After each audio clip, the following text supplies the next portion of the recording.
Hey, y'all, let me take you back to a Tuesday afternoon that started like any other, but ended up flipping my whole world upside down.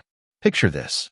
I'm James Carter, retired, 73 years young, sipping sweet tea on my porch in a little corner of Willow Creek, Texas, when this woman, let's call her Brenda Stokes, struts onto my property like she owns it, phone in one hand, clipboard in the other, live streaming to her grand audience of maybe 10 people.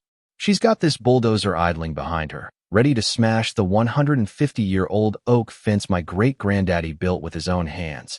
And she's spitting venom ugly, hateful words I won't repeat, but you can guess the kind, aimed right at me, an old black man who's seen too much to flinch.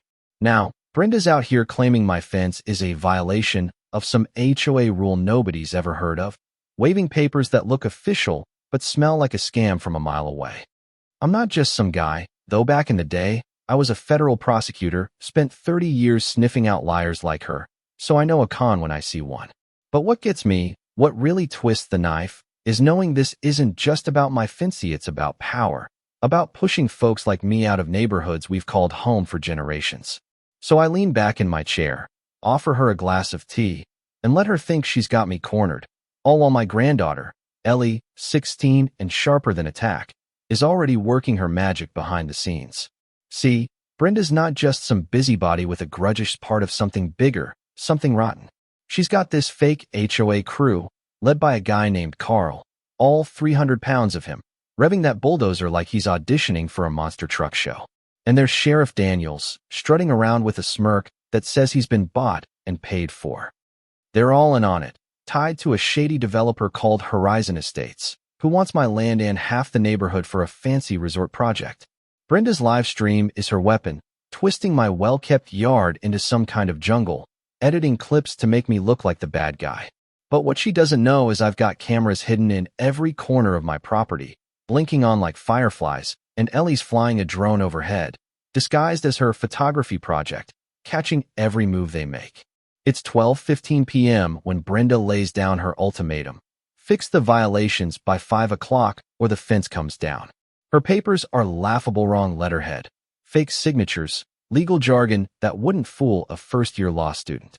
I pull out my old flip phone, the kind that looks like it survived the Stone Age, and call my old buddy, Agent Torres, from my prosecutor days. Mike, I say, low enough so Brenda's stream doesn't catch it. We've got a situation. Stand by. Torres chuckles. James, you know I need probable cause for federal jurisdiction. I glance at Brenda, who's now down to 3 viewers, still yammering about community standards.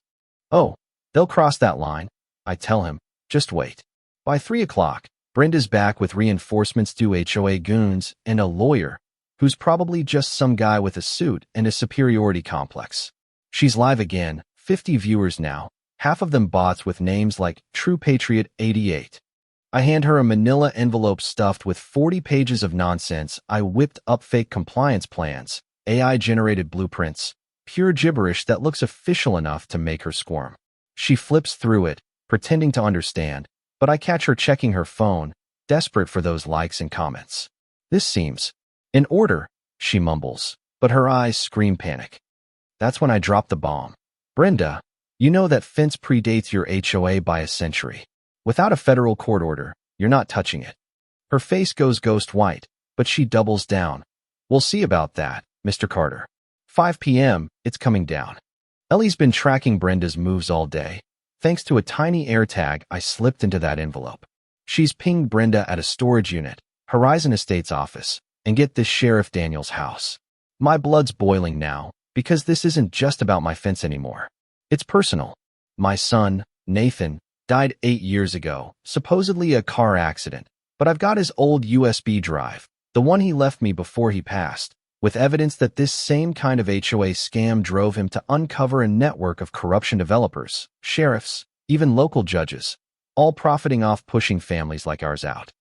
Nathan was killed for it, and I've carried that weight every day since. By 3:30, things get wild. Sheriff Daniels slaps cuffs on me, claiming I made threats against the HOA. I'm hauled to the county courthouse, where Judge Larson, Daniels' golf buddy, grants a restraining order faster than you can say corruption. Ellie's phone buzzes with an alert. The power company's cutting electricity to our house, killing our cameras, our servers, everything. We're down to 14% battery, and I'm thinking we're done for. But then, out of nowhere, a text hits Ellie's phone garage code, coordinates, and a note from Carl, of all people, Blue Toolbox. Trust me. Turns out, Carl's been playing both sides. His own family got burned by Brenda years ago, and he's been quietly collecting evidence ever since: photos, recordings, emails, the works. Ellie races to the storage unit, finds the toolbox, and holy smokes, it's a gold mine. Proof of payments from Horizon Estates to Daniels, texts between Brenda and the sheriff plotting which families to target, all tied to a web of shell companies. By 4:30, we're in the HOA office, a dingy strip mall setup, with Carl letting us in the back.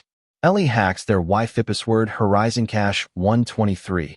Real Classian, we find spreadsheets labeling families by race, marking them for enforcement priority. It's sickening, but it's also federal wire fraud, because Brenda's dumb enough to send her plans through U.S. mail servers. At 4:45, Brenda and Daniels burst in, catching us red-handed. She's live streaming, screaming about hackers to her 800 viewers, but I hold up my phone with Torres' text. FBI's on the way. Her stream's comment section is a wildfire, people demanding answers, tagging news outlets. Then I play Carl's audio. Brenda, 3 months ago, at an HOA meeting, saying, "We target families who don't fit our demographic. Martinez Quinceanera flags. The Patel's garden statue. It's about making them leave." The stream explodes, 1,500 viewers now, and Brenda's stammering. That's out of context, but nobody's buying it. Right at 4:58, black SUVs roll up, and Agent Torres steps out like he's in a movie, flanked by feds who've been itching to nail this case. "Brenda Stokes," he says, cool as ice, "you're under arrest for wire fraud, racketeering, and civil rights violations." Carl tosses the bulldozer's kill switch in the air, shouting, "This is for my family, James." No more. Daniels tries to bolt, but my neighbors misses. Patel, the Martinez crew, even old Mr. Hayes block his path, their faces saying, "Not today, Sheriff." Brenda's stream hits 1,800 viewers as the cuffs click, her own camera catching her downfall, the ultimate poetic justice. 3 weeks later, Brenda's facing 8 federal charges, Daniels is fired, and Carl's evidence is the prosecution's MVP.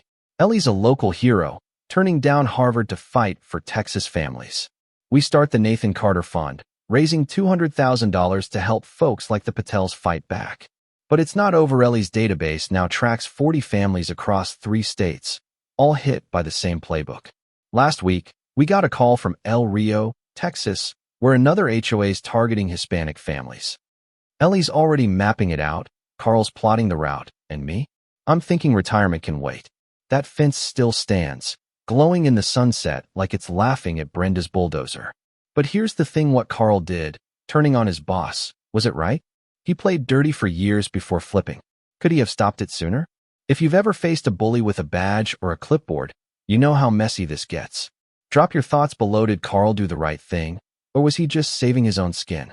Hit that subscribe button if you're with us, because at Carter Stories, we're not just telling tales, we're fighting for what's right, one fence at a time. See y'all next week.